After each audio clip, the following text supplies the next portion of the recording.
चित्रंजन पाठशाला में आप सभी का स्वागत है। तो आइए हम पढ़ते हैं प्रॉफिट एंड लॉस।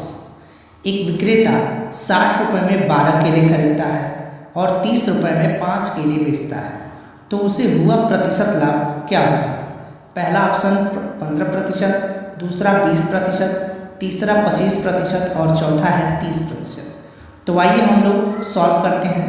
तो दिया है एक विक्रेता 60 रुपये में 12 केले खरीदता है, तो इसको कर देंगे 60/12 और बेचता कितना है? तो 30 रुपये में 5 बेचता है।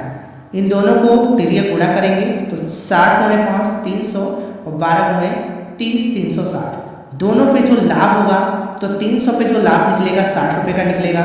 चूँकि पूछ रहा है कि उसे हुआ प्रतिशत लाभ बताएं, तो हो जाएगा 60/300 × 100। दोनों जीरो से दोनों जीरो कट देगा और 3 से 60 में भाग कराएंगे तो 20% आंसर आएगा। तो जो उसे लाभ प्रतिशत होगा 20% होगा।